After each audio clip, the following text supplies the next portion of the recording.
Hello and welcome to the Secure IT podcast from Automox. I'm your host, Jason Kikta.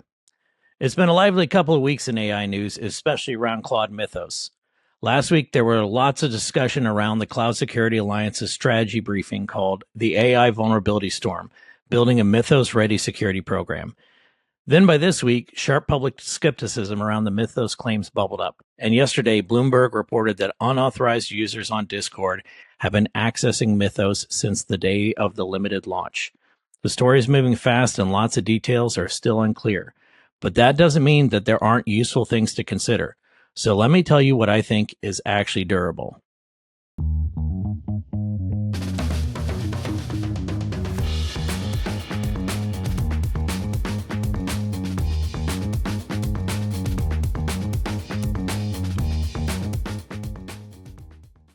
Okay, here's a thesis, and I want to state it plainly before I get into any of the specifics. It does not matter whether Claude Mythos Preview is the game-changer Anthropic claims. New models are going to keep pushing the boundaries of what AI can do in offensive security, and they're going to have unanticipated advances. So thinking about how we deal with the rapid deluge of vulnerabilities and exploitation is prudent, regardless of which specific model announcement you believe. Look at the trajectory and look at what has already been independently verified. In June of 2025, Expo became the first autonomous system to top HackerOne's US leaderboard, outperforming every human hacker on the platform.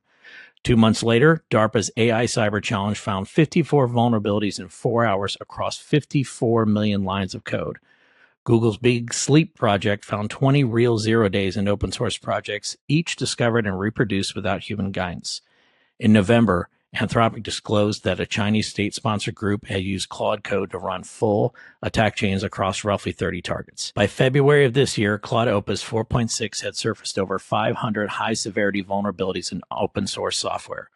ISLE found 12 OpenSSL 0 days, including one that had been sitting there since 1998. That was like, I think, my sophomore or maybe junior year of college. Long time ago. Every one of those is independently confirmed by the organization that did the work. Named researchers, reproducible results, public competition records, and every one of those predates Mythos. So when someone argues about whether Mythos is specifically a step changer or not, my honest reaction is that the argument misses the point. The trend is real and is going to keep moving whether or not any single vendor announcement lives up to that press release. Now, let me be direct about Mythos itself, because the picture has changed just since my blog post went up last week. Davi Ottenheimer published a careful teardown of the Mythos system card, and the numbers deserve to be seen. Anthropic's headline 72.4% exploit success rate on Firefox drops to just 4.4% when the top 2 pre-discovered bugs are removed from the evaluation corpus. The security firm ISLE reproduced the showcase FreeBSD vulnerability on all 8 open weight models they tested, including a 3.6 billion parameter model at 11 cents per million tokens. And Tom's Hardware reported that the thousands of 0 days claim decomposes to roughly 198 manually reviewed findings behind a pile of automated triage.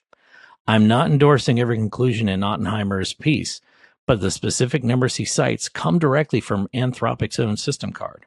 Then yesterday, Bloomberg broke the Discord leak story. A private group reportedly gained unauthorized access to Mythos on the same day of the limited launch and has been using it regularly since. Anthropic confirmed it's investigating. So the framing of too dangerous to release meant operational reality in about 2 weeks. Here's what I take away from all of that. Hedge your bets on any single model's capability claims. Anchor your planning to the direction of the trend, which is established, rather than to the magnitude of the latest headline, which is contested. That's a more defensible posture, and it does not require you to pick a side in the Mythos debate. Now, here's what I find encouraging about the CSA briefing. Even if you set aside the Mythos-specific numbers, the recommendations hold because they are the same things we should have been doing already. The most prioritized recommendation, that group of 50-plus CISOs, is focusing on the basics: patching known vulnerabilities, segmentation, egress filtering, multi-factor authentication, defense in depth. These controls increase the cost of exploitation. So regardless of whether the vulnerability is found by a human researcher, an AI model, a teenager with a fuzzer, a state actor, the NSA, like, it doesn't matter, right? Good security starts with good IT. That's been the thesis of the show since day one, and the math doesn't work at human speed anymore. Half of organizations take 5 or more days to patch critical vulnerabilities. 94% have not fully automated their endpoint management. 94% haven't fully automated it, right? Those were calculated risk when time to exploit was measured in weeks. Today, the 0-day clock puts a mean time to exploit in under a day, right? 5 days to patch is an open door. I'd frame this urgency a little differently than the paper does. The paper calls for compressing timelines. I call this long overdue, right? These are things, again, they should have been done years ago. This should already be a part of your repertoire. And if it's not, you need to change that very quickly. One other piece of the Anthropic companion guidance that I want to repeat because it got undercovered.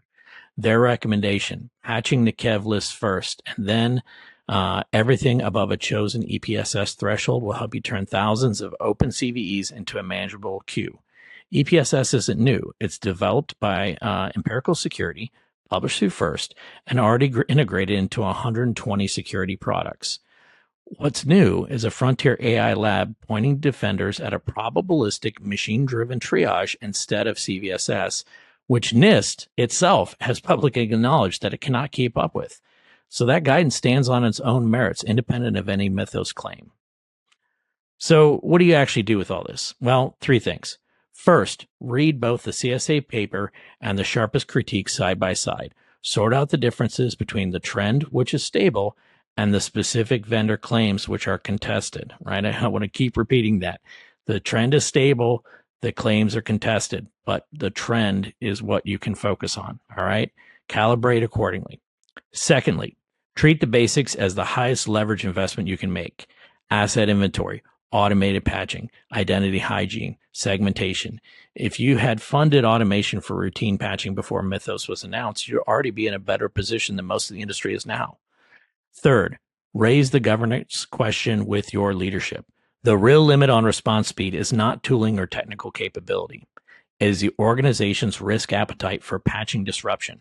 How fast is the business willing to absorb change in exchange for reducing exposure? That conversation is overdue at most companies, and it does not require a new AI model to make it worth having this week. All right. So thanks for listening. And if this one resonated, please share it with someone else on your team. We'll be back soon. Until then, stay secure and stay ahead.